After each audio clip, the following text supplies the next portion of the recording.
let's continue our chat here. Okay, so do you have any ideas on how we can investigate the sages, Nahida? Actually, I've already done a little bit of work on that. But for now, I want to hear your thoughts.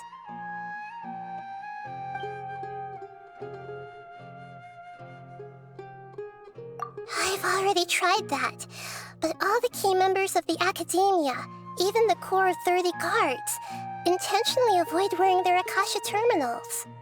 It seems that from the very beginning, they've been guarding against info leaks from the Akasha. Of course, it could also be because they're wary of me. Have you already caught the sage's attention? I'm guessing not yet, but distrusting me would make perfect sense if they've ever paid attention to the urban legends about me. In any case, I probably can't take over their minds directly.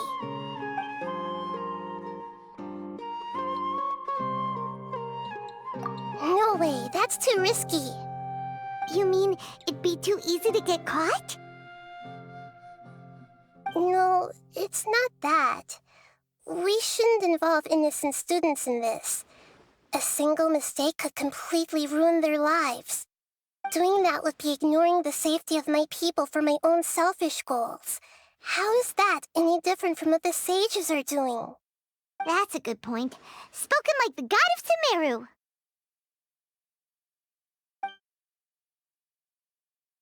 We're in the dark as of now.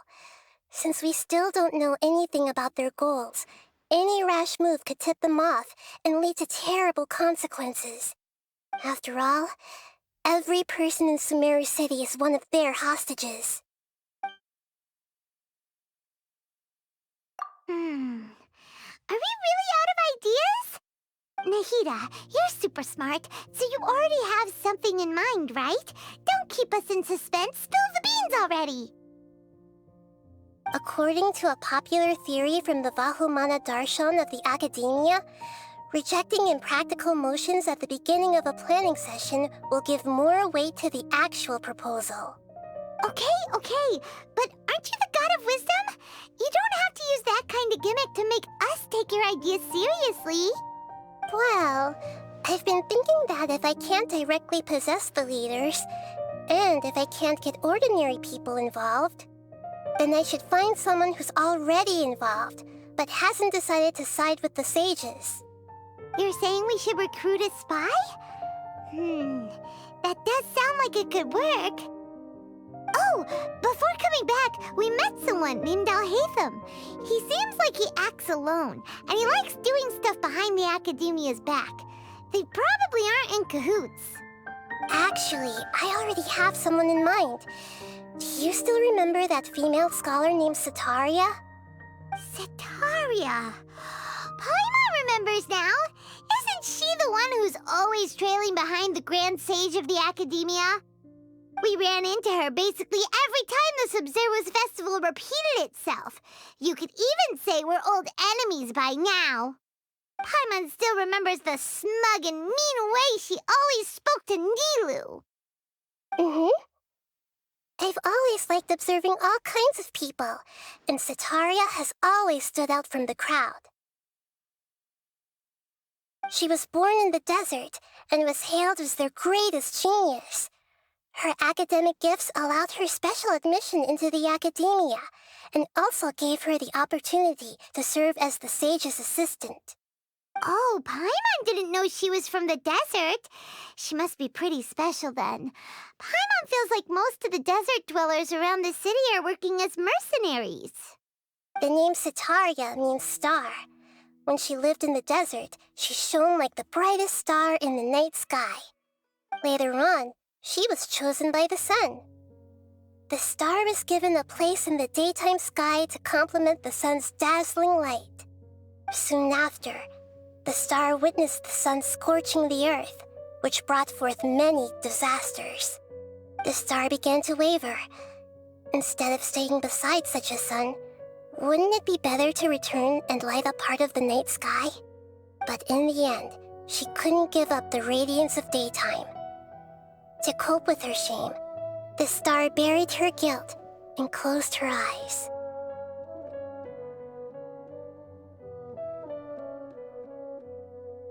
From the sound of it, Sataria's just hung up on the research opportunities here. But she doesn't really support the academia. She still feels guilty about not doing more for the desert, right? She's just running away from her problems. Indeed. When they are presented with complex moral issues, many people will simply plug their ears and go with the flow until the problem can't be fixed anymore. She's suppressing a lot of guilt, but before she realized it, she had already become the sage's accomplice. She can't deny her part in their schemes anymore. Right. We must somehow make her face her problems again. That way, not only can we get useful intel from her, but she can also use it as an opportunity to redeem herself. From my past observations, Sataria will take a day off from the academia every 10 days to do some shopping in the city. Tomorrow afternoon just happens to be a shopping day for her. That'll be our chance. To prepare, let's go check out some of her favorite spots and have a quick chat with a few of the vendors there.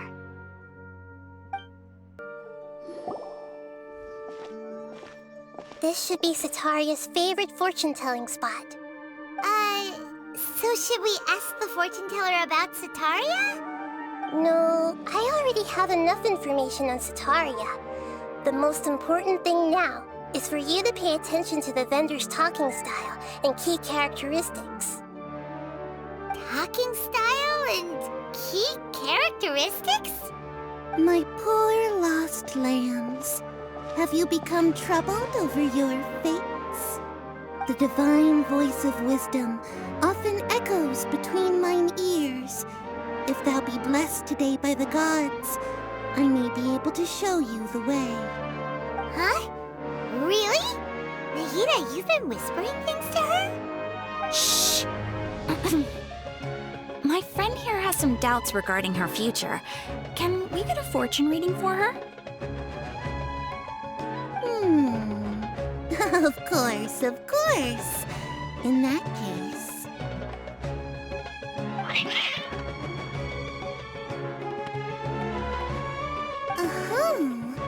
It would seem that Harut and Marut are quite wary of you.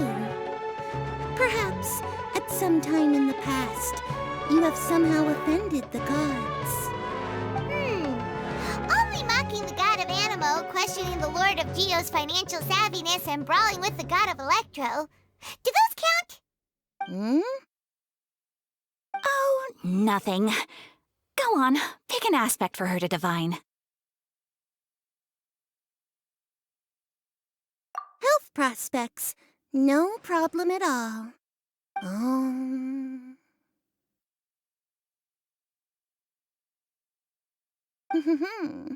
The gods have spoken. The truth shall be revealed. Your life shall continue on for many tens of thousands of years. Impossible. Harut, Marut, did you two spoil my divination? I've never read a fortune so absurd.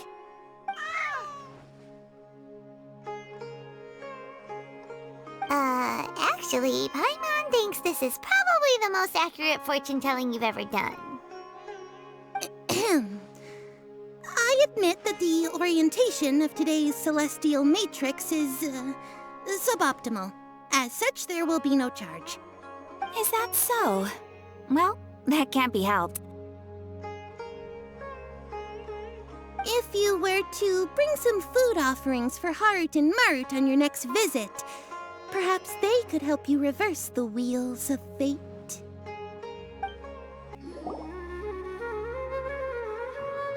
Is this another one of Sataria's favorite stalls? Yep, it belongs to a king. His father helped Sataria a lot when she first moved to Samari City, so she still comes by whenever she has time. When I start talking with him, listen carefully to the details of our conversation. Ah, dear customers, would you like to look at some pottery? We caught wind of your great craftsmanship, so we specifically came to take a look. Oh, I recognize you. Aren't you Miss Catherine from the Adventurers Guild? Sounds like I'm in for some big business. Speaking of, where did you learn this trade? I suppose you could say it all started with my dad. He's a mason by trade, but I picked up an interest in clay while apprenticing for him. After that, I began making pottery by myself in secret, and I simply changed trades when my works turned out well.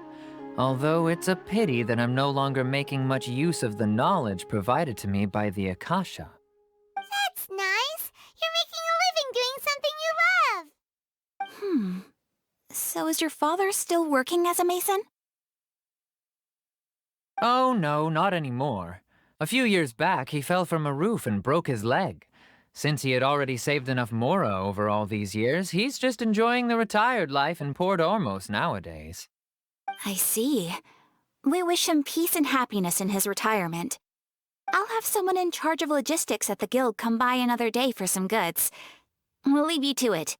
Take care now. No problem. Rest easy, all our goods are sure to meet your every need. This should be our final stop. Sitaria's always thinking of this restaurant when she's working at the academia, so she always comes by whenever she's out in the city.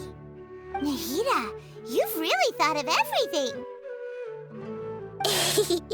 It's my duty to protect Samira's citizens, after all. Hi there. I feel like I've seen you down by the docks before. Huh? Sorry, I don't quite remember. If I recall, you were having a discussion with someone about shipbuilding at the time. Ah, that's right! I've always been really interested in feats of marine engineering. After all, I grew up in Liyue Harbor and spent my entire childhood staring at the ships going in and out of the port. I came to Sumeru to study, but failed to make it into the academia due to my lack of talent. But I'm still discussing all kinds of problems with different scholars, and I'm continuing to study and perform research from the restaurant's basement. I'm sure I'll get to the academia after their next round of exams.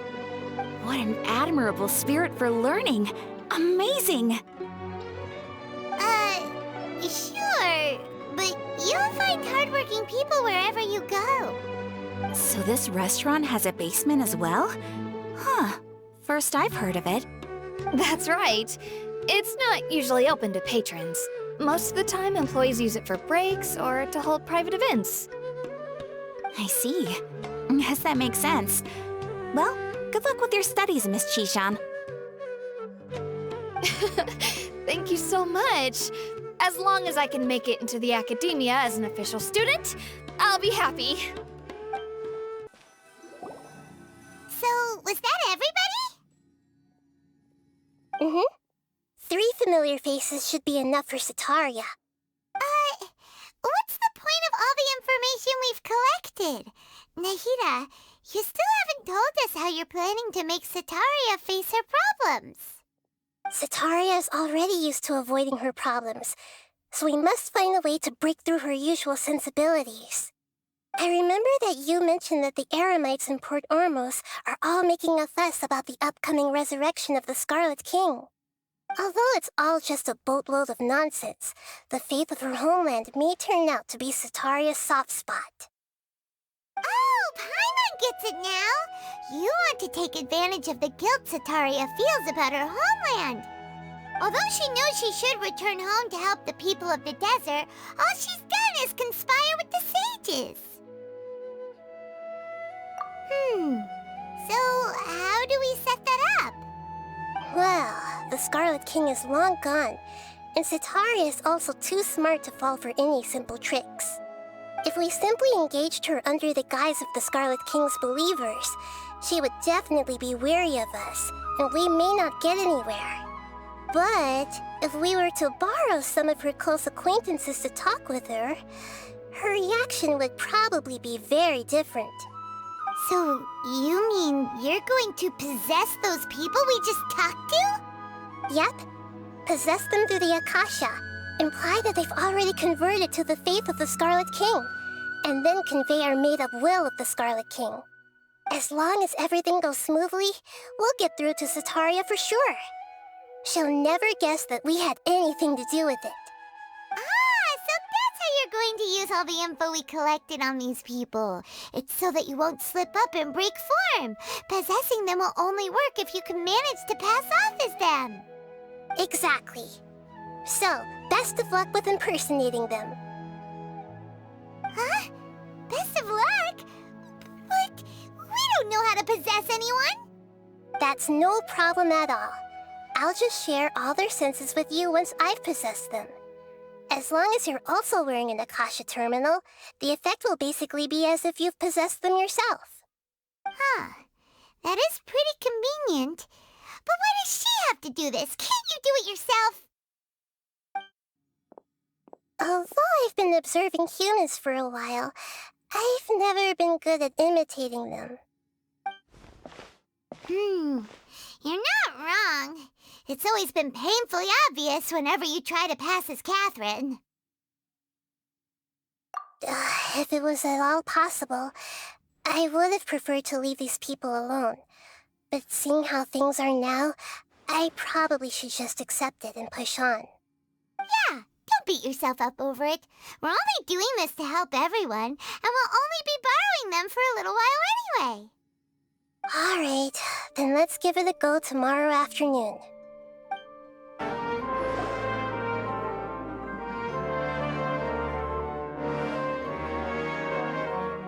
Oh, here she comes. Satari's here.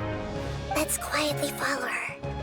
Once she starts talking to her acquaintances, we'll find a safe spot to begin possessing them. As for how we'll sway her to our side, I'll leave that to you. I trust you'll know what to say. I'm starting to feel kind of nervous. Okay, let's go. Looks like they've already started talking. Let's find a hiding spot and get started.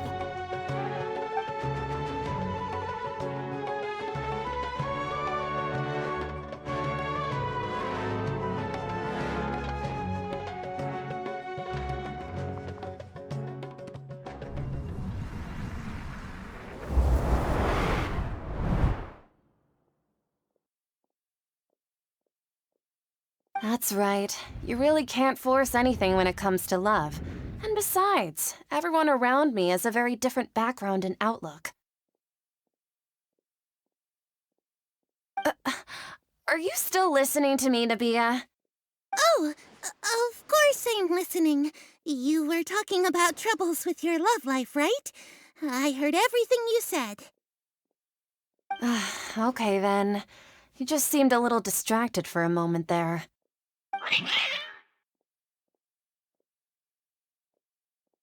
Strange. Your cats seem pretty worked up. Is something wrong? I always thought they were quiet, happy kitties. Oh, what are their names again? Ah, that's right. They are just little darlings, aren't they? Harut and Marut. Ahem. So, which fortune do you want me to read for you today? You must have come for another echo of the divine voice of wisdom. I'd like to get another reading on my love prospects, but to be perfectly honest with you, I feel like I've been a real mess recently. A mess? Well, could you do a reading on how long it'll take me to finish my current project at work? I really just want to get it over with. I hear you.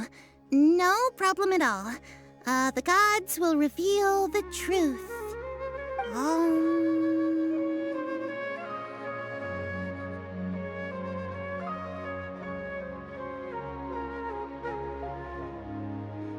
The gods are asking, Sataria, why haven't you gone home? Why haven't I gone home? Do the gods really know everything I've been thinking about? Sataria, why don't you just go home? It's a demand now instead of a question. The gods seem to be truly upset. I'm sorry. I know I failed the gods. please pass on my most sincere apologies and ask for their divine forgiveness. And if I may ask, Nabia, is there a specific god who's speaking to you right now?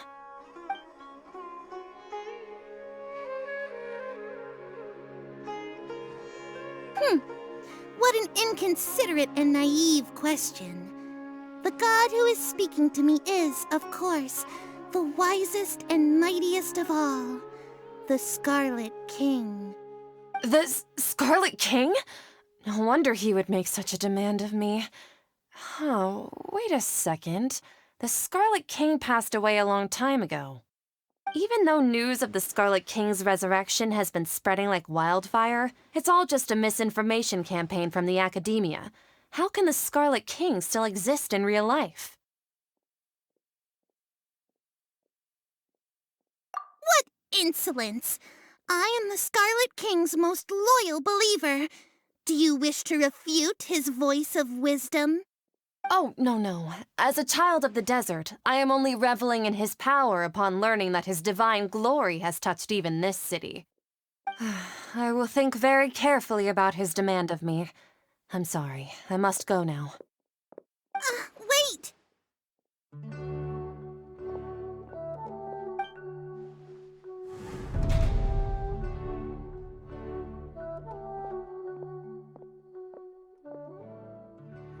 Whoa, she just ran off in a hurry.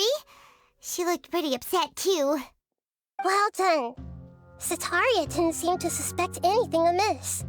To have something she's been trying desperately to avoid show up out of nowhere and berate her, that must have shaken her to the core. Aw, Nahida, it seems like you understand human emotions really well after all. All I know are some abstract Harava-taught theories. And in any case, my time with you has shown a lot of them to be utterly useless. I'm still trying to make sense of everything. Anyway, enough of that. Let's hurry and catch up to Sataria.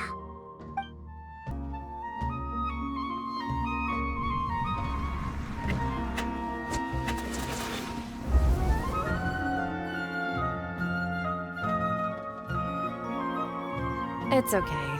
I just got caught up in something. Oh, actually, didn't you ask me to help you look for work? What kind of work were you looking for again? Oh, right.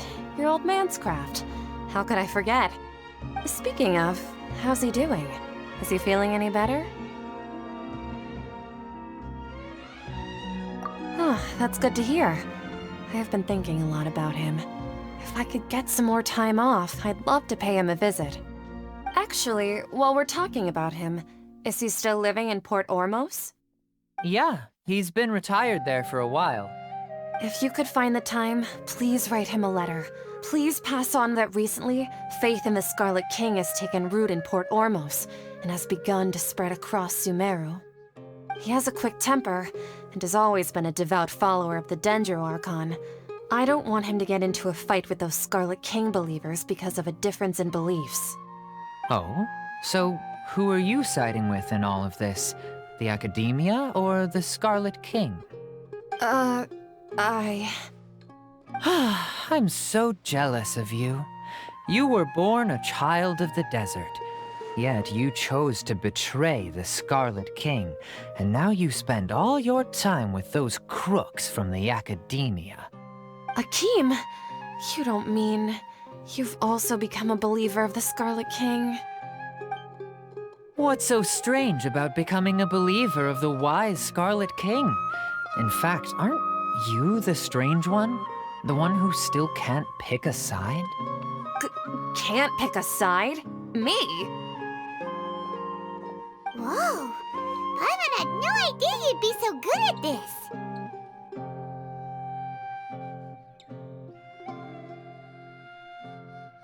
You really zeroed in on the issue and put it right in front of her. It might feel a bit overwhelming for Sataria. But once everything is over, I'll be sure to pay her a visit to her mind and explain everything. Anyway, let's keep going.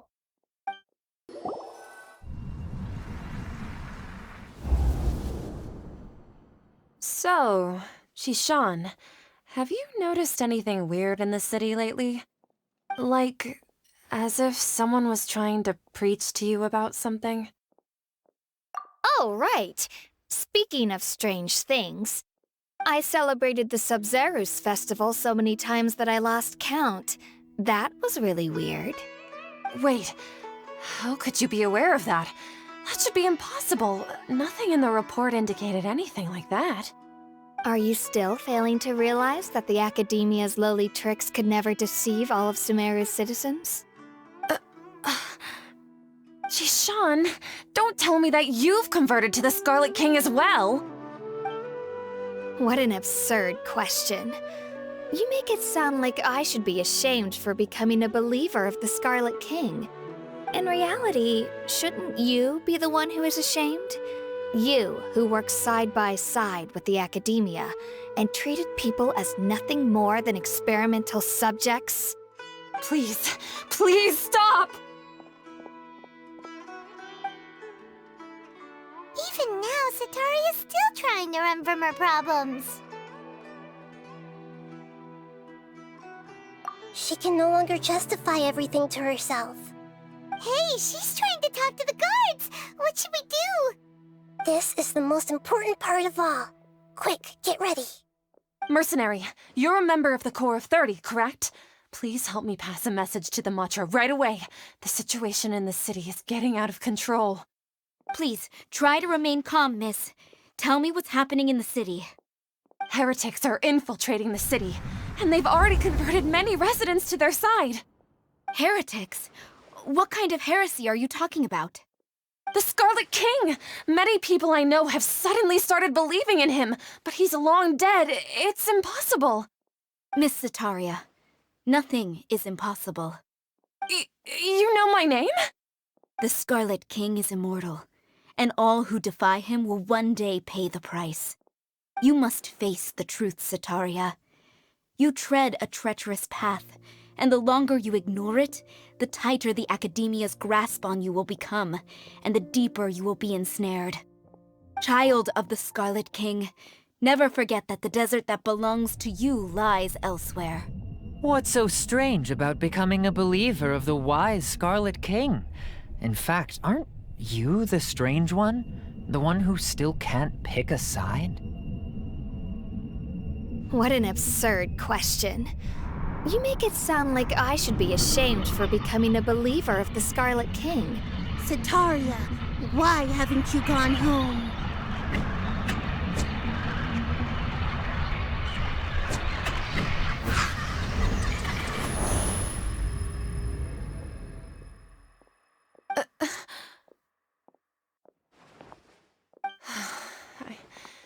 It seems that no matter where I run, I only keep finding more believers of the Scarlet King. I have to say, this is a familiar feeling. I've also been running from my guilt this whole time. Guilt over my part in the sage's plans, and from ignoring the letters from the children of my homeland. But no matter how much I may try to ignore or get rid of it, my guilt always comes back. You won't necessarily lose your research opportunities by facing the truth. Besides, did you really want to conduct your research while carrying such heavy feelings of guilt? How do you know me so well? Are you truly just a believer of the Scarlet King? Or are you the god himself? That's not important. The important thing is to pass judgment on the Academia and its sages, and to correct their mistakes. If you could provide some assistance in this matter, perhaps it could serve as a form of atonement. I've actually never believed in the gods, but I've always believed in serendipity. Your appearance must be a fated opportunity for me to get out of this wretched situation. Please tell me, what can I do for you? How much do you know about the sage's current activities? I was just one of the designers for the massed dream harvest scheme, which is what happened around the Sub-Zerus festival. But I know very little about the full scope of the overall project. I'd assume that only staff with the highest clearance would have access to those confidential documents. I've just been working to meet the Grand Sage's specified requirements. However, there's something that's been really bothering me. I heard that a scholar who was previously expelled has returned to the city. And even the sages are still quite wary of him. To fight against the academia, we will need to figure out the nature and the purpose of their work. Is there a way for us to get access to the confidential documents you mentioned? It should be possible if we're willing to take some risks. After all, I'm an assistant to the Grand Sage, and I've been working on many tasks outside of the project. One thing, though, I won't be able to transfer the documents to you through the Akasha once I get my hands on them. The sages have always closely monitored all activities within the Akasha. Let me see. Let's use the most primitive method. Send someone to pick up the documents tomorrow evening at the Academia entrance. The academia entrance. Wouldn't that be too conspicuous? Don't worry about that. I assure you, this won't be a trap. I'm only suggesting this location because it'll draw more scrutiny for me to leave the Academia again. It'll be safest for me to distract the guards long enough to hand you the documents. All right, I trust you.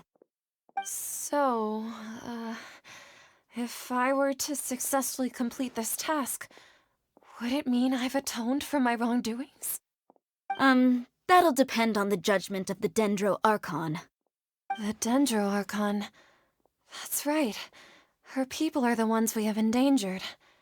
As the God of Wisdom, she's also the one responsible for judging and guiding the scholars.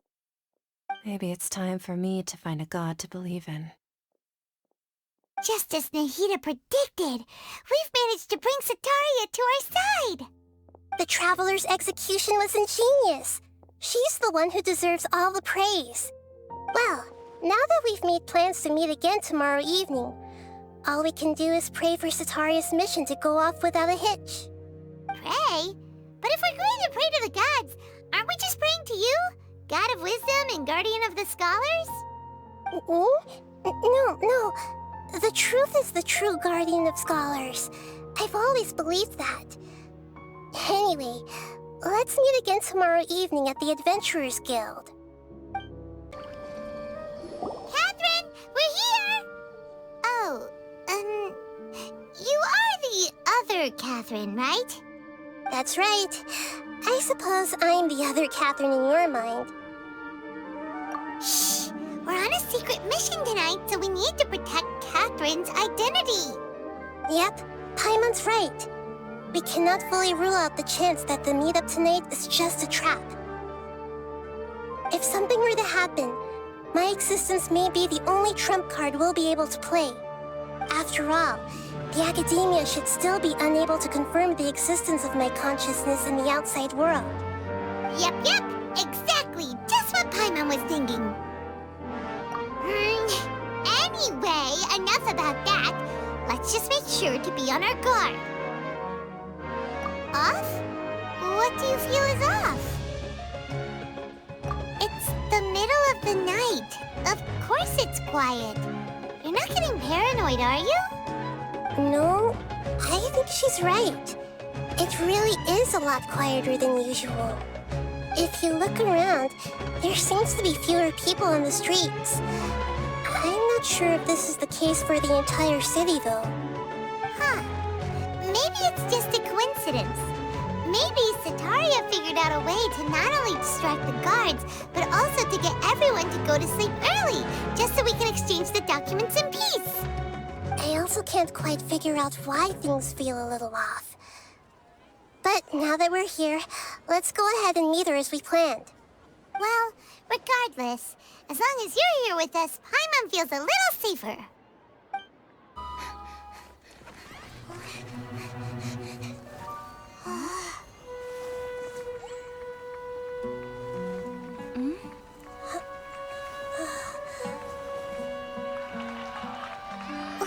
What are all these people doing here at this hour of the night? Ah, the triumphant hero returns at last. And to a rather spectacular welcome, even if I do say so myself. You're the outcast, expelled from the Academia. Indeed I am. Although these days they tend to call me the Doctor.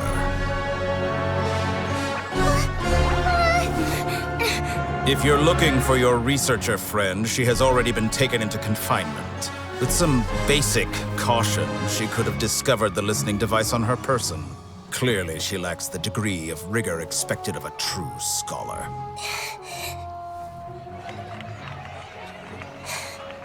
The people of Sumeru City! What have you done to them?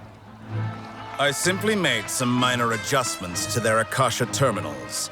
Now they can deposit information directly into the subconscious. As you can see, all these lovely people now believe this traveler is a hero who has just saved the world. My experiment is a success. And now it seems they can no longer hold back their sheer adoration. No, what should we do? These are all just regular people. Leave now. You need to get out of here. But that guy's a Fatui Harbinger. We can't just leave you here. Nor can I abandon the people of Sumeru.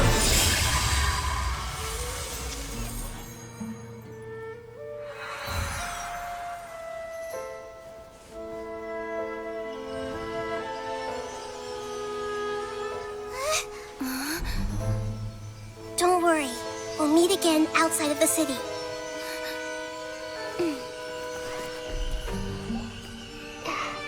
I see. You appear to have overridden their mental faculties with your own consciousness. To possess such a powerful mind, you must be the god of wisdom.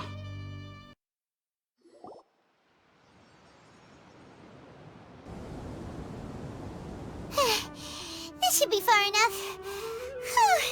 Paimon needs to catch her breath first.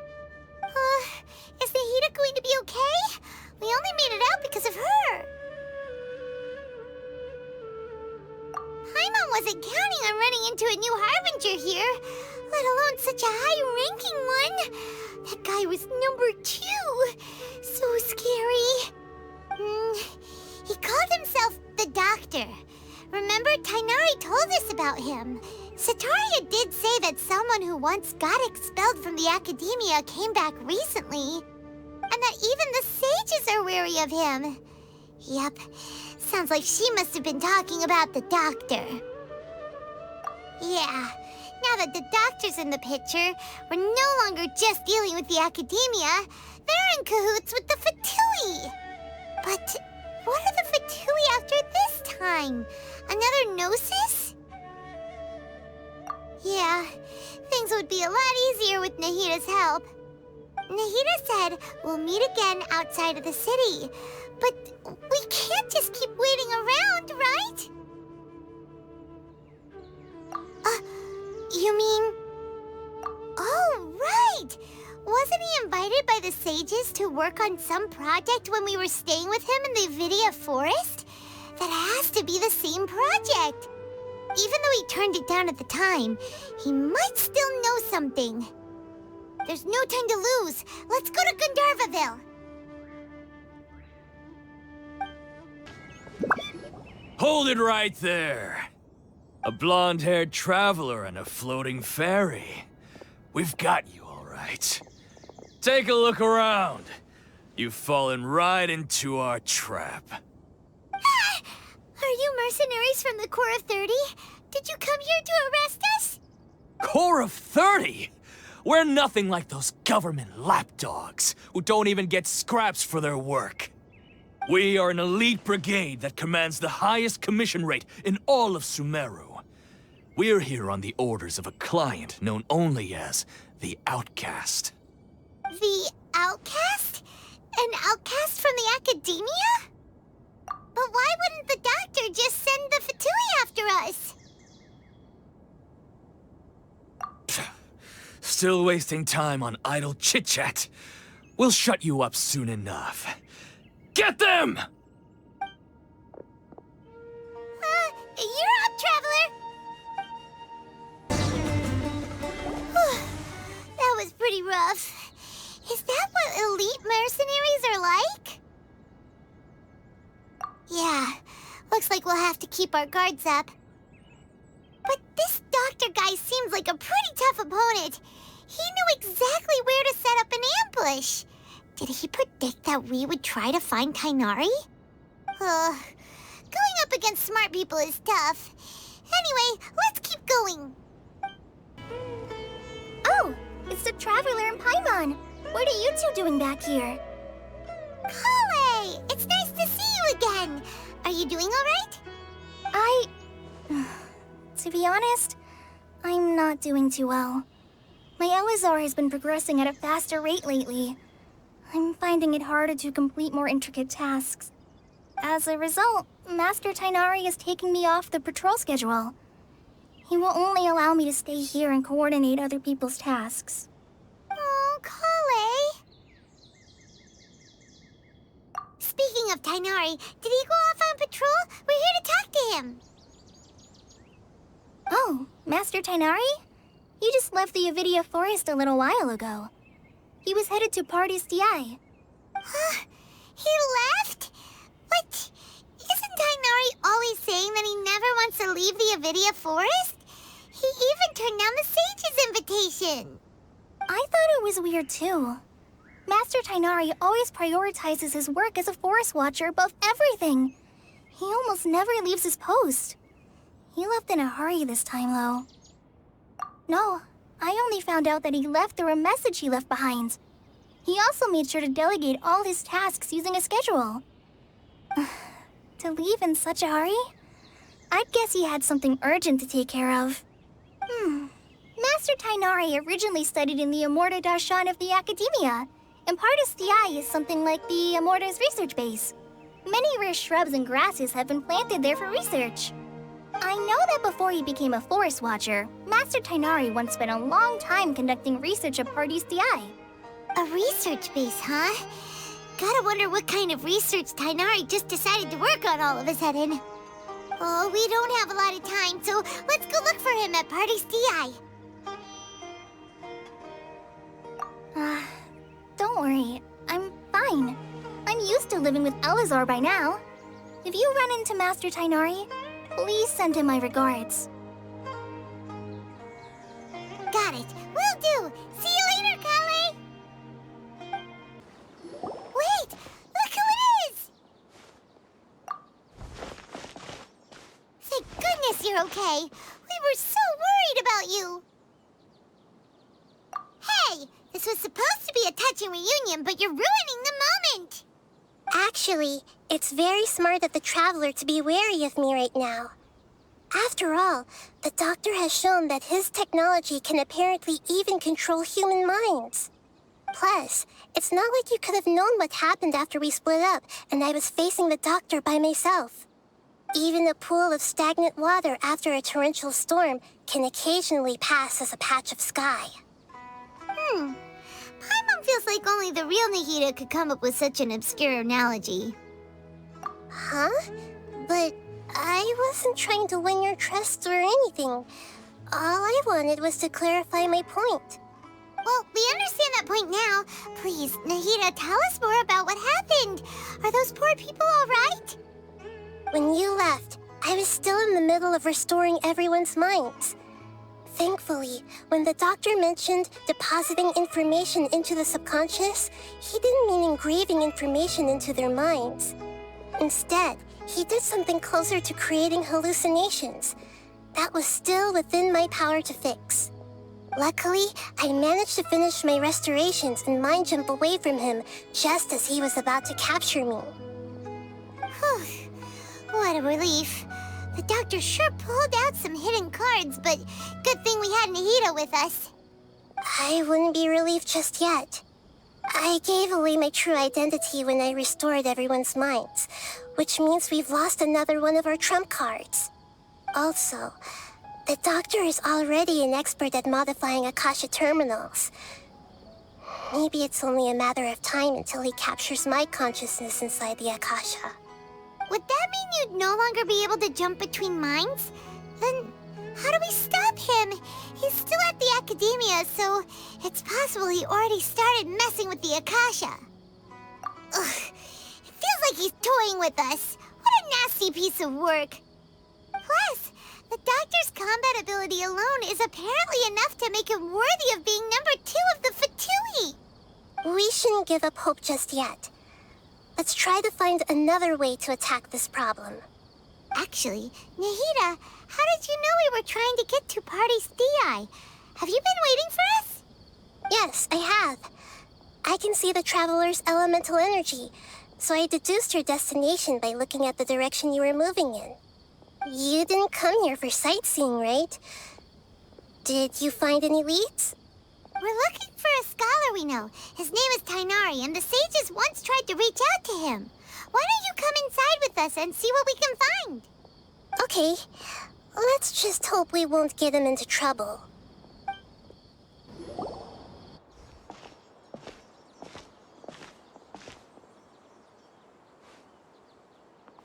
Traveler?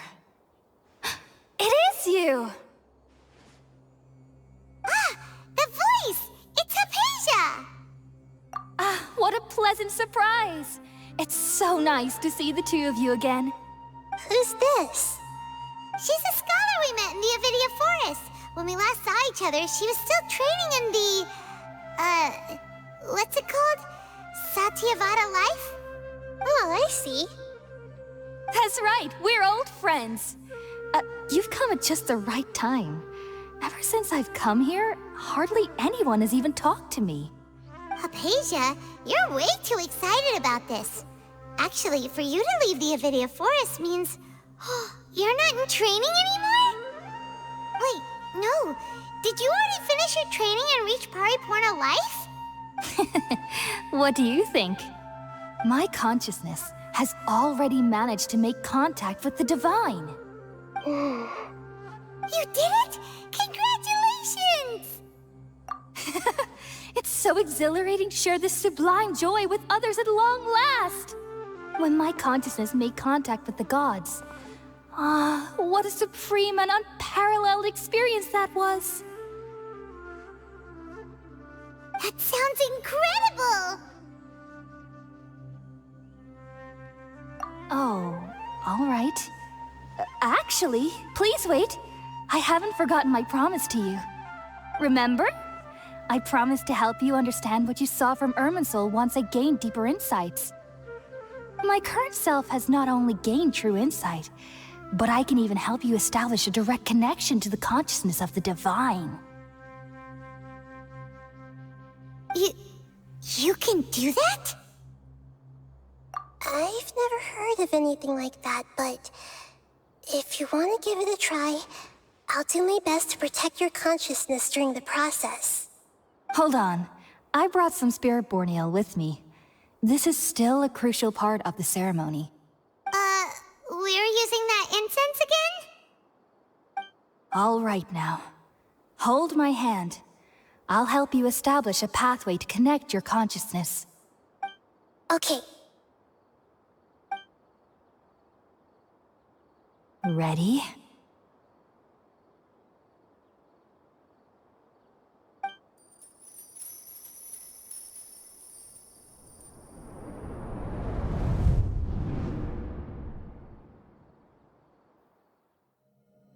It took 3 betrayals for me to finally understand.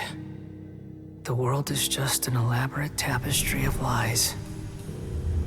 My fury will never be quelled. The first to betray me was a god. My creator.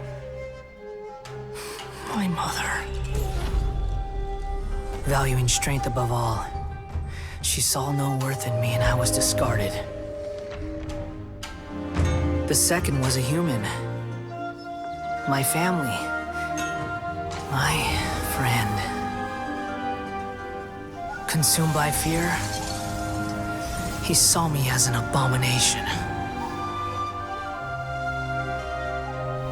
The third was one exactly like me. A hope for the future. A fledgling barely out of the nest. Powerless before his mortality, he broke his promise to me. Humans, they can't be trusted. and the gods fill me with pure loathing. So I said good riddance. I denounce the world and laugh in its face. My chest will never again be defiled by worldly filth. I will scrub away every last trace of human emotion. Then it will be empty, a blank slate, and ready to receive a supreme gnosis, brimming with pure divinity.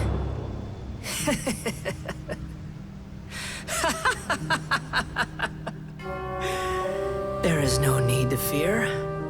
The pain will be brief.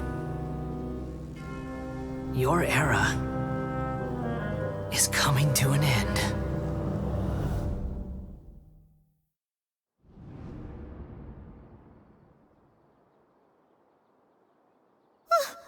What was that? Did we actually just see the Balladier's memories? Everything matches what we know about him. But how is he connected to the divine consciousness that Hypatia was talking about? You saw it, right? You felt it, right? Such a majestic god! Such a noble will! Such sublime emotion! Alas, shame. If only that which beats within my chest wasn't a filthy mortal heart. Oh, great and merciful God, please grant me forgiveness and salvation. Do you understand now? I'm afraid this is no periporno life, but rather... Ah! You... Why are you so mean to me? Why is everyone hiding from me? I found divine wisdom. Shouldn't I receive praise and honor? Haven't I uncovered that light in the darkness? Hypatia? That's how I always thought everything should be. Wait. Have I... already lost my mind?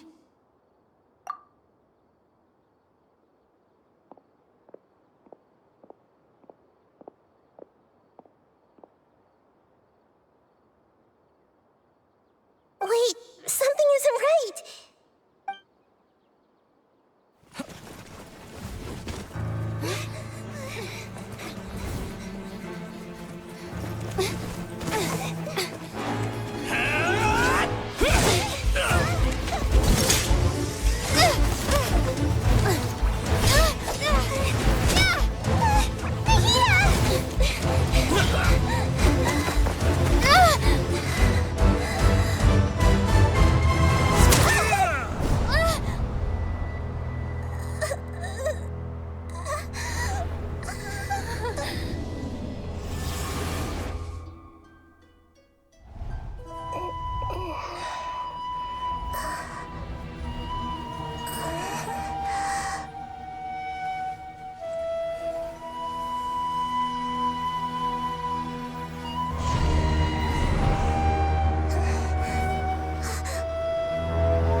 different. You're back! Oh, the Traveler's back? Nahida was controlling your body for a while. It seemed like she jumped over to you as an emergency measure right before the Catherine puppet was destroyed. After that, Tainari heard the commotion and came over. He helped us defeat the mercenaries and then he ran with us all the way here.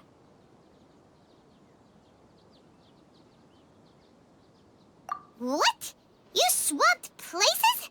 You mean your consciousness also went into Nahida's body? Wait, then where is Nahida's consciousness? Where is she now? I never imagined that an individual's consciousness could be transferred around like this. Had I not seen it with my own eyes, I would have never believed it. I don't think this can be achieved with current human technology.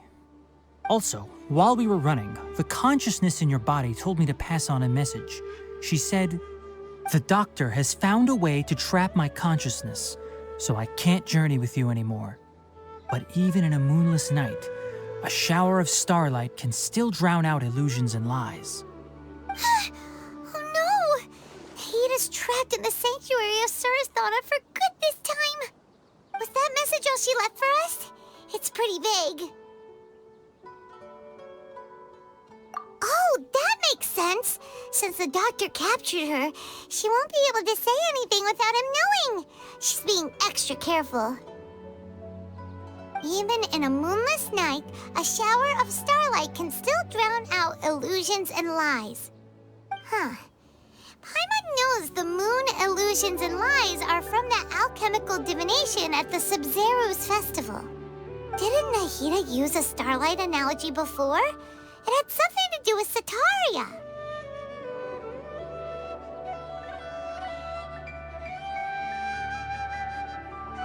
Oh, that makes a lot of sense. Huh. Do you think Nahita was telling us to go find help in the desert?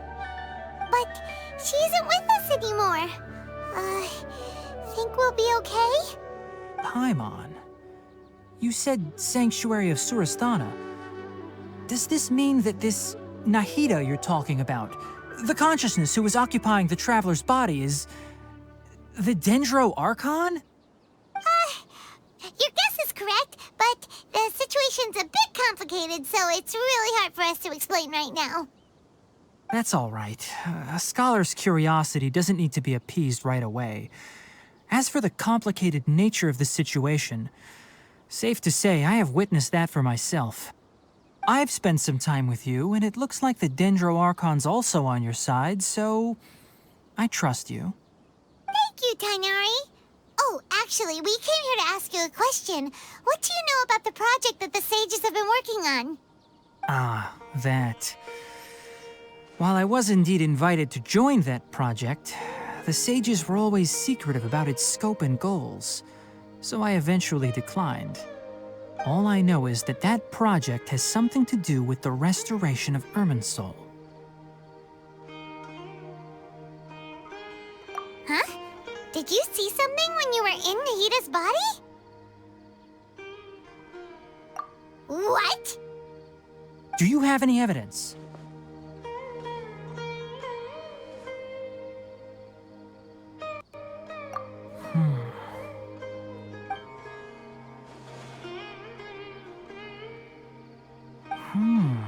So that's what happened. That explains why Hypatia's symptoms were different from those of the other scholars who went mad. It's because she made contact with the consciousness of a new god who is still in the process of being born. Tainari, did you leave the Avidia Forest because of Hypatia? I did. I noticed Hypatia's mental anomalies, but since her symptoms were rather atypical, I secretly took her to Pardis Dii and began searching for a way to return her to her normal self. If I didn't take action, Hypatia would have already been taken by the Matra to the desert, doomed to a life of exile at Aru village. Now that you mention it, I knew the Academia has never thought particularly highly of Lesser Lord Kusanali, but I still didn't expect them to do something as arrogant as creating a new god. Looks like I made the right decision by not accepting their invitation. The Doctor and the Balladeer. We have 2 Fatui Harbingers in Sumeru. Sounds like we're in for a bad time. From your description, I don't think they've completed their project. There may still be room for us to intervene. But then, what is the connection between creating a new god and restoring Irminsul? Yeah, it feels like we're still nowhere close to figuring out the sage's goals. Right, we've pretty much gone over everything we need to know, so we should head out. How about you, Tainari? What are you going to do? I'll stay here for now. I still want to try a few more things to help Hypatia. If you're planning to go into the desert, start by heading for Caravan Rabat. That'll be your fastest route. Come find me here if there's anything else I can do to help. May the spirit of wisdom go with you. Thanks, Kainari. Hopefully Hypatia will feel better soon. We're off then.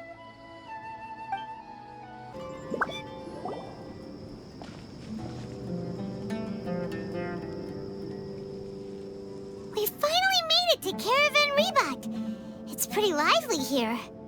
So, just past this wall is the desert, huh? Oh, wow. Paimon remembers hearing people call this the Wall of Samiel. It's made to block sandstorms from the outside. Oh, if it's this tall, it's gotta be the divine work of Greater Lord Rukkhadevata, right?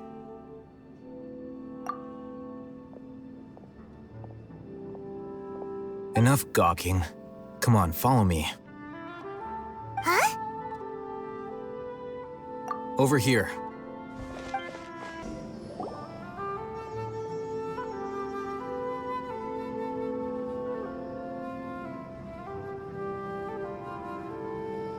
What the? Where did she go? How did we lose them? They were just here a second ago. More Eremite mercenaries? Who are they working for this time? Anyway, Traveler, it seems like we were being followed again. You were too careless. You should have noticed those hopeless amateurs trailing you a long time ago. There's no need to thank me. I've never cared to keep track of personal favors. All I did was correct a mistake I happened to come across. It's a habit I developed at the Academia. You really gave Paimon a scare, Alhaitham. We never thought we'd run into you here. Last time we met at Port Ormos, didn't you say you were going back to the Academia? Wait, don't tell Paimon that you're here to take us back on their orders.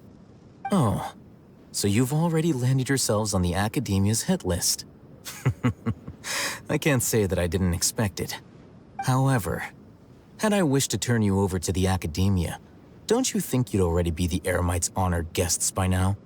Oh, right. You do have a point. I have no interest in running errands for that project. As a scholar, I've always belonged to the camp that promotes researcher autonomy. And these days, you're more fascinating than anything the sages can offer. Not quite. To tell you the truth, I'm still investigating the Divine Knowledge Capsule. Unfortunately, I've run into some difficulties.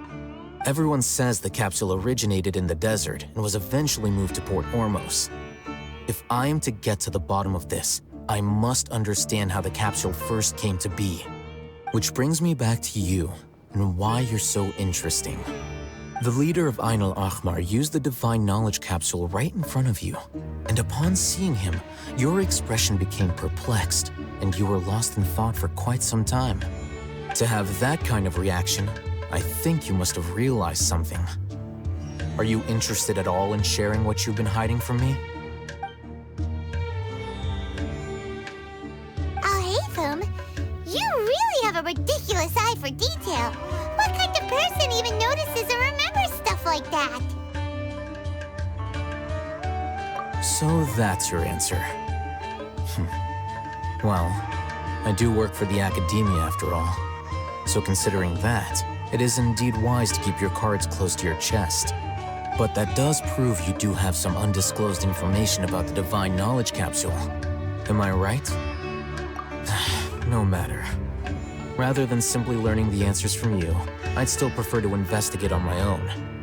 Speaking of, you two are also headed to the desert? That's right! We have the same plan as you! But we don't really have any concrete goals at the moment. Then I'd suggest starting with Aru Village. It's the largest settlement in the desert, so it'll probably have more resources and intel than anywhere else. Well, would you like to head there together?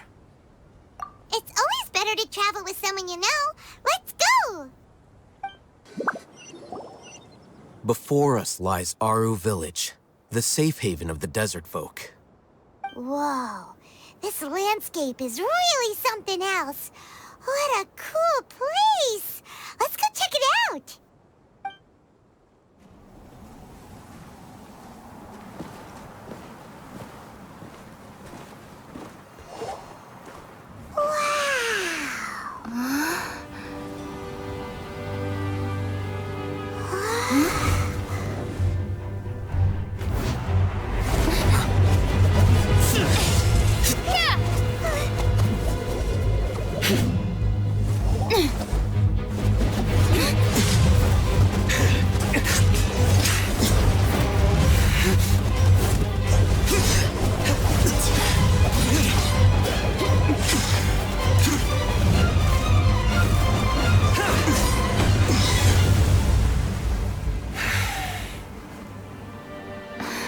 Sino.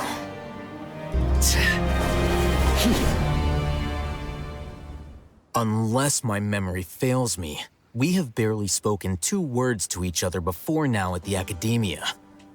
Would you care to enlighten me as to when and how I invited the General Mahamatra's wrath? Al-Haytham, do not think you can escape my judgment just because you managed to escape my attack. Judgment? So that's how you'd characterize your actions here, is it? Or would elimination perhaps be a more accurate description?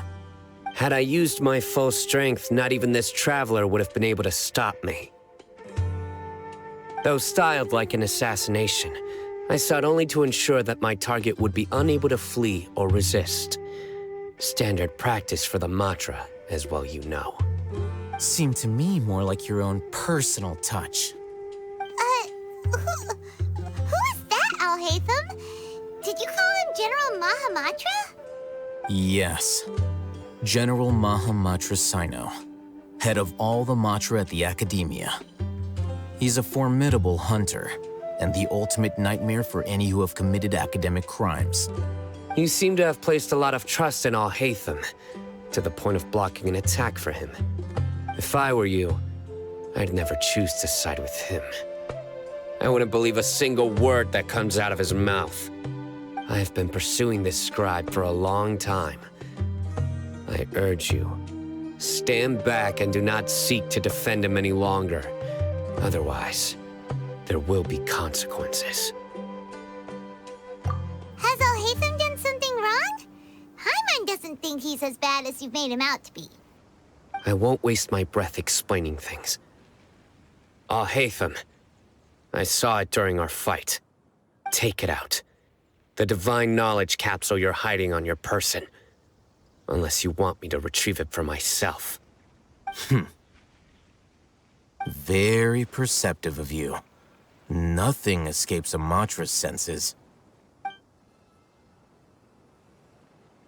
Wait, the divine knowledge capsule? Didn't it fall into the Matra's hands in Port Ormos? No wonder you speak with such confidence, Sino. But I must admit, I'm very curious. What does this capsule mean to you? And why, as General Mahamatra of the Academia, are you all alone in the desert? As far as I'm aware, the other Matra have been speculating about your disappearance. Have you been given a mission that's, let's say, morally dubious? If I was the real target of your mission, what was stopping you from simply using your authority and resources to judge me within the walls of the Academia? I should have known you'd be difficult to deal with. You two? Ugh! What should we do, Traveler? Paimon feels like we can't trust either of them. Well, look at you two, acting all tough and self-righteous over there. Wait, Dia?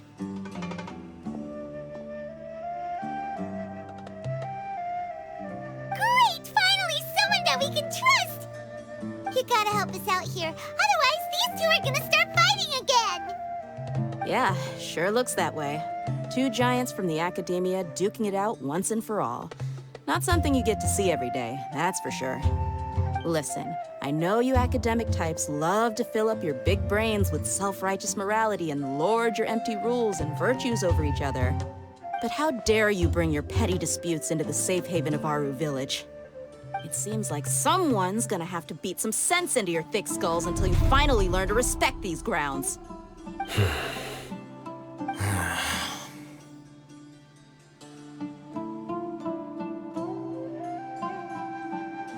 Hey, did either of you hear a word I just said? Whoa, what's going on?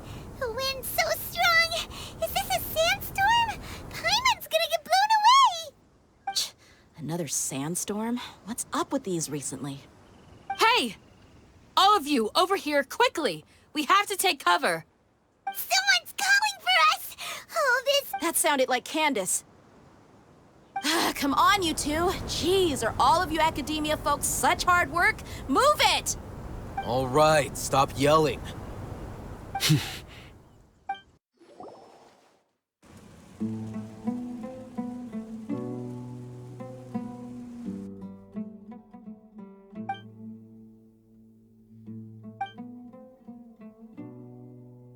Well, this is pretty awkward. Hey, wanna play sardines with 3 people who want to tear each other limb from limb? Sure, why not? Sounds fun. The air is so thick and heavy. Paimon can hardly keep floating anymore. My sincere apologies, everyone. This is the home of our village chief. I will have to ask you to make do with this small room until the sandstorm dies down. Please, let me introduce myself. I am Candace, protector of Aru Village. Our savior has come at last! Nice to meet you, Candace. The name's Paimon. Thank you so much for helping us.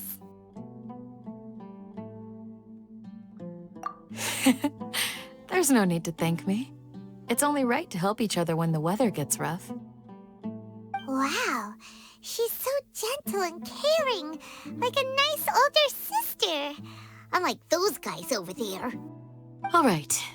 Now that we're all better acquainted, we should return to the topic at hand. As a guardian charged with the responsibility to protect my fellow villagers from harm, I was observing your conflict from afar, even before the sandstorm started. And now that you have set foot within Aru Village itself, it is all the more my responsibility to make absolutely sure that you pose no threat whatsoever to us. So please, have an honest and sincere conversation with one another, and put your hostile feelings to rest. If anyone dares to start anything again while they are under this roof, I will not hesitate to send them out for some quality time with the creatures of the sandstorm. Oh, on second thought, Paimon may have misjudged Candace's character. And that goes for you too, Miss Dia. Do I make myself clear? All right, we got it, Candace.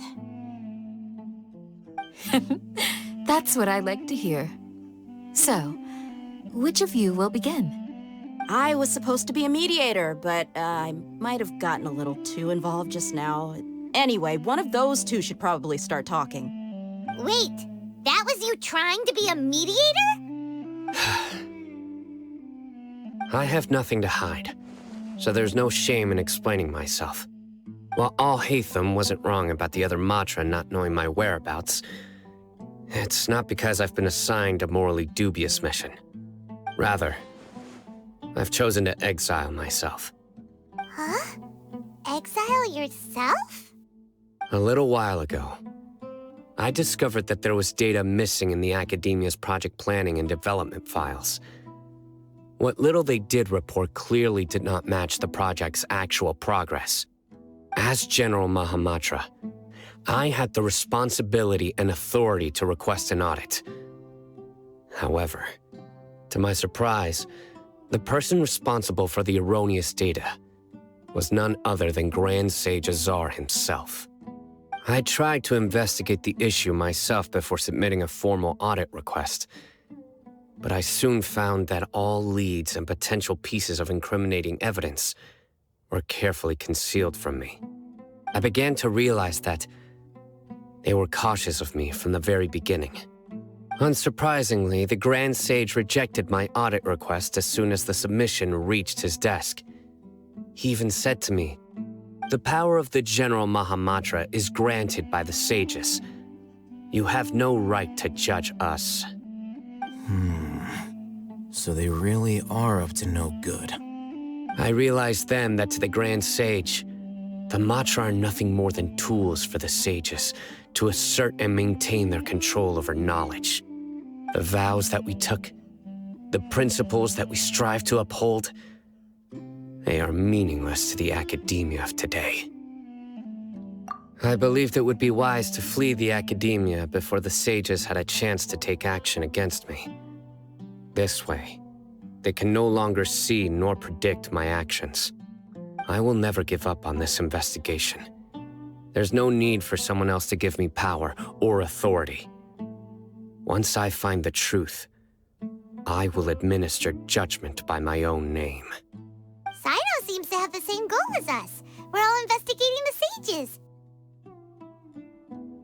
Plus, now that he's no longer the General Mahamatra, he somehow feels a lot less scary. Well, Sino, if that's your story, then why did you see Alhaitham as a target? When I was investigating the matter in the academia, I overheard a conversation between Alhaitham and a sage. The sages asked you to investigate a blonde-haired traveler. Do you dispute this, Alhaitham? What? Like many parts of the project, this assignment was undocumented. Now throw in your suspicious behavior with the Divine Knowledge Capsule, and I think we deserve an explanation. Yes. I was indeed tasked with investigating the Traveler. Alhaitham! After all, the promised reward was so great that hardly any scholar could have refused. The sage told me, once you've completed this assignment, I can give you a glimpse of divine knowledge. A most enticing offer. Unfortunately, those academics don't know me at all. Their words contained one key piece of information, namely that divine knowledge indeed exists. That gave me all I needed to know. From my perspective, the sages are far from trustworthy. Think about it. Isn't it a little strange they're so willing to share divine knowledge with anyone, even as a reward? So, I began my own investigation following the lead of the Divine Knowledge Capsule. In the end, I realized my wisdom in committing to this rather than collaborating with the sages. Had I been less guarded, I probably would have ended up like that Ain al-Ahmar mercenary, incapable of remaining sane for long enough to hold a conversation. You mean that the sages originally planned to dispose of you, using one of those capsules that drive people insane?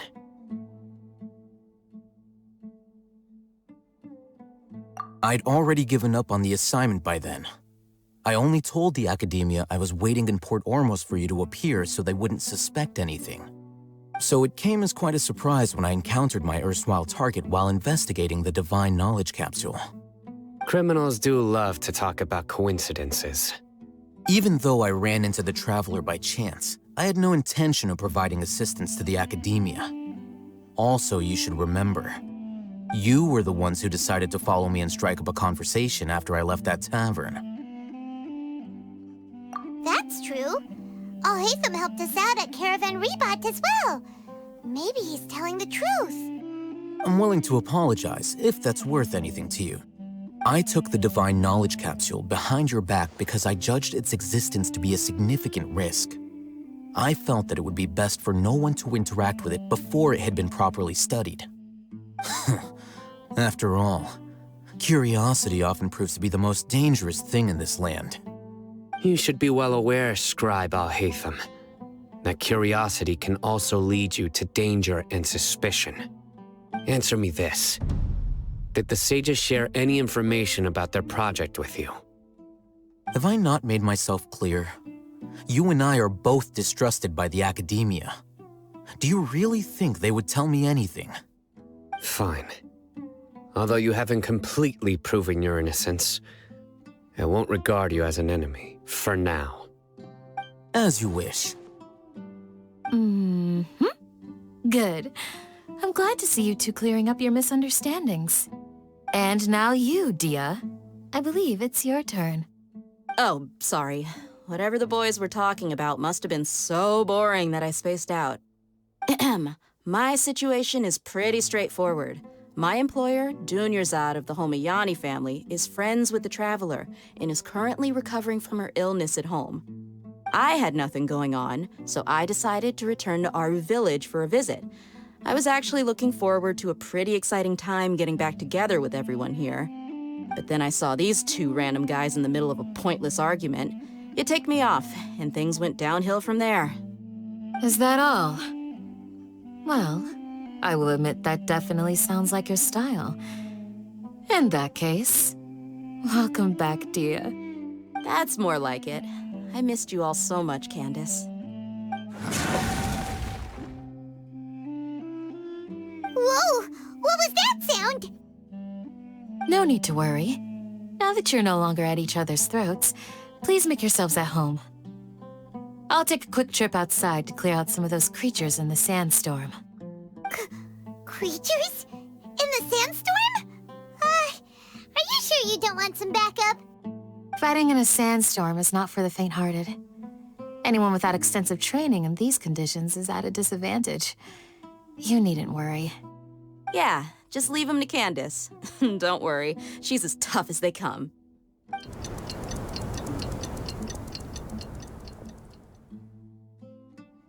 The winds died down. That means the sandstorm's over, right? Candace still isn't back yet, though. Is she alright? Maybe we should go out and check on her. When you put it that way, even I'm starting to feel a little worried. All right, let's go. We've been here long enough, and the boys are as chatty as the floor. Oh, Candace, you're still fighting? You've been out here dealing with these creatures the entire time? Yes. They just keep coming in waves. I've lost count of how many I've defeated. Before I realized it, even the sandstorm had stopped. Ah! Here comes another wave! Leave this round to us. I got interrupted earlier, but now I have something to take my anger out on. It's been quite a while since I've seen the Flame Mane in action. I'll leave these to you then. I'll be sure to put on a good show. Let's go! The creatures stopped appearing. Was that the last of them? What we fought just now was probably the aftermath of the sandstorm. So we should be safe for the time being. Well fought, everyone. No injuries, I hope. Huh? Who are you? Ah, my apologies. I haven't had a chance to greet you yet. I had my hands full taking care of the village's elderly and children. I am the chief of Aru Village. Everyone usually calls me Uncle Anpu. Sir, I am also originally from the desert, but I have not been back for some time now. May I ask if such sandstorms are common? I can't say they've always been common, but recently the storms have become increasingly severe and frequent. Besides sandstorms, we also occasionally get earthquakes.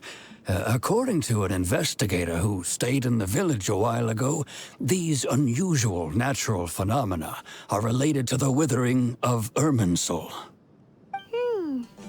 Another effect of Irminsul's withering. So, Irminsul's withering causes withering zones in the forest, and sandstorms and earthquakes here in the desert?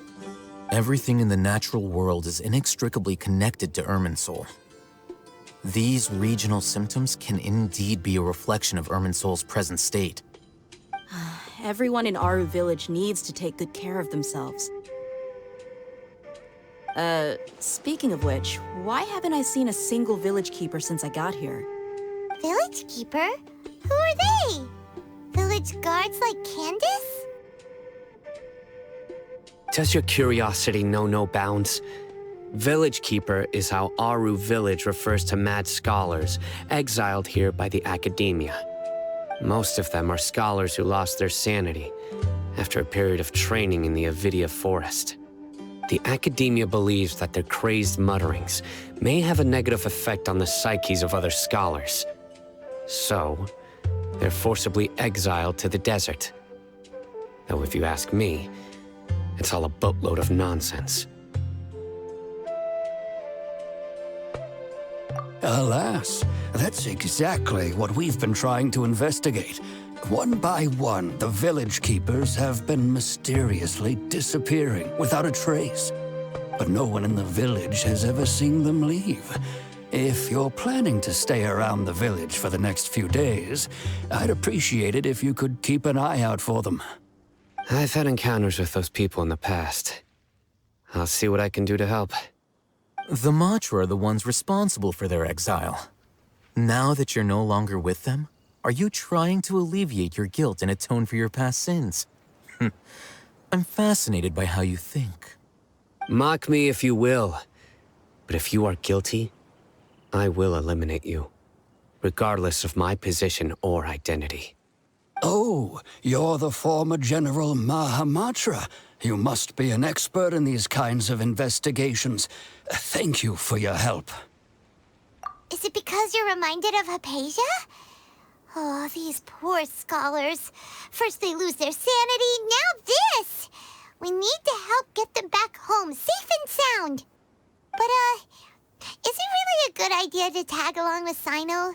You seem like you really don't trust him.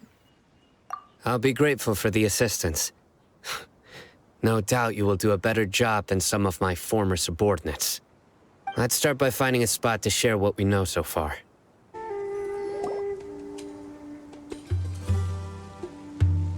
Although I've sent myself into exile, I'm still doing essentially the same things as before. Do you still have any questions for me before we start our investigation? One of my former subordinates told me that this title has its origins in a strange incident. The Academia has long exiled mad scholars to Aru Village. A mysterious phenomenon exists here. When mad scholars first arrive, they are as incoherent and deranged as before. But after spending some time here, they invariably begin to calm down. Initially, the people of Aru Village greatly resented having to take in the mad scholars. But a strange incident one night changed that. Aru Village was struck by the strongest earthquake in living memory. Seeing buildings on the verge of collapse all around him, the then chief of the village was preparing to take everyone to safety. Suddenly, he noticed a mad scholar crouching in a corner, caressing the ground with his hands. A soft, green light radiated from him, like a divine glow against the backdrop of night. Despite the powerful tremors that ripped through the ground that night, all the houses remained upright, almost as if they had grown roots reaching deep into the ground. In the end, not a single building collapsed, and no one was hurt. After that, the people of Aru Village treated the mad scholars with greater kindness, and began to refer to them as the village keepers. The soft green light? A mad scholar protecting Aru Village? What do you make of it, Traveler? Paimon thinks so too. Actually, Sino, do you know if any of the mad scholars continued to wear their Akasha terminals at Aru Village? In theory, they would continue wearing them so the Academia could still monitor their activities. With that said, the main Akasha system would no longer have any interaction with them. Oh, no wonder! Everything makes sense then! Add in the fact that they calmed down, it was probably Nahida who calmed them. If you are able to draw a conclusion from this one story alone, then it appears you possess much more information than I do. So, what do you make of the story?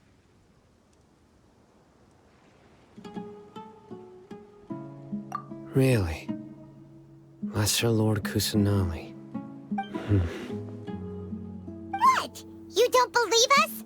Lesser Lord Kusanali was definitely using the Akasha to give her power to the Mad Scholars. No, it's not so much that I don't believe you. I'm just struck by your reasoning. Lesser Lord Kusanali, the current Dendro Archon. Is she really active in Sumeru? The Academia has always placed far greater importance on the late Greater Lord Rukkhadevata. They've more or less ignored Lesser Lord Kusanali, and I've never had any reason to doubt their views. In addition, I've never heard any stories about Lesser Lord Kusanali and her deeds. To me, she might as well have been a god that never existed. No way! Nahida definitely exists! She's how should Paimon put it? She's a good Archon who's kind and wise, even if she says weird stuff sometimes. I've spent many years interrogating criminals, so I can easily tell when someone is lying. Good! Then you should know that we're telling the truth. That look in your eyes. I've never seen that from a liar. You two really must have met Lesser Lord Kusanali. How can this be? To think, our Archon has been amongst us this entire time. All right, now it's our turn to put our skills to good use for this investigation. But easier said than done, especially since we don't have any leads. Maybe we can start by knocking on some doors. Excuse me, are you here to help me find my grandpa? Huh? Who are you? By the sounds of it, a resident of this village. My name is Isak. You'll help me find my grandpa, right? Is your grandpa a mad scholar? Hey, don't say that. Grandpa is just Grandpa. Why do you have to call him that? It's not like he's a bad person or anything. The person you're referring to is not a local, yet you are. Why do you call him Grandpa? Grandpa is just Grandpa. He's my family. I heard everything you said to the village chief. Please, you gotta take me with you. I want to find my grandpa. I swear I'll help. I won't be a nuisance. Ah, so you're the one who was eavesdropping on us around the village chief's house. I was planning to go out and take care of whoever it was, but I had a vague feeling that they didn't harbor any ill intent. Whoa. Hatham wasn't kidding about Matra having sharp senses. Sino, he's just a kid. All he wants is to find his grandpa. Let's find a way to help him. Sorry. I was only listening in because I wanted to know where Grandpa went. Honest. If you don't believe me, you can ask Miss Candace. All right. But first, let's confirm the facts with Candace.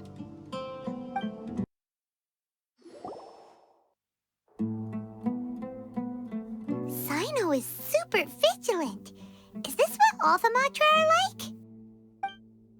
Ah, you're back already. We just wanted to confirm something with you. Do you know a boy by the name of Isak? I had a feeling he'd go looking for you. Huh? You knew this would happen? Yes. Although he tried his best to stay hidden, I still noticed him eavesdropping outside the window. He really wants to get his grandfather back.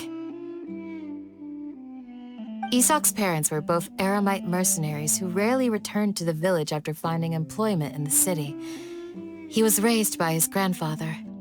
Unfortunately, it was only a few years before his grandpa passed away. Isak was still very young at the time, so various families in the village took turns caring for him so he could survive. Later, an elderly mad scholar arrived at the village. Isak thought the scholar bore a striking resemblance to his grandfather, and thus often spied on the man. However, the scholar was unkempt in appearance and incoherent in speech. Although Isak referred to the man as his grandpa, he was afraid and didn't dare to approach him.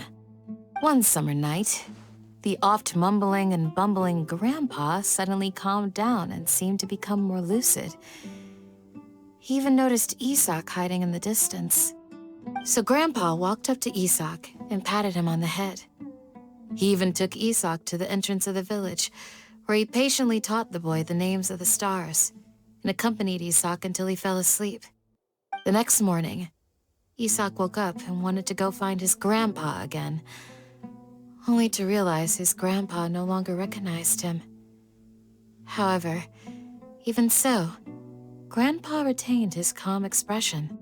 It's said that those who saw the scholar claimed he no longer appeared to be crazy, but appeared to be living in his own world, almost as if he were sleepwalking. Isak was thrilled that his grandpa was able to find peace and would follow him all the time, asking him things like, "Grandpa, want me to take you somewhere fun?" Or, "Grandpa, could you tell me stories about the stars again?" All this somehow just makes Paimon feel really sad. It seems like they both deserve so much better. Perhaps. Nearly everyone who lives in the desert has some form of hardship or regret. But even so, we must still continue on with our lives. It's also my reason for fighting. I must continue to protect this land.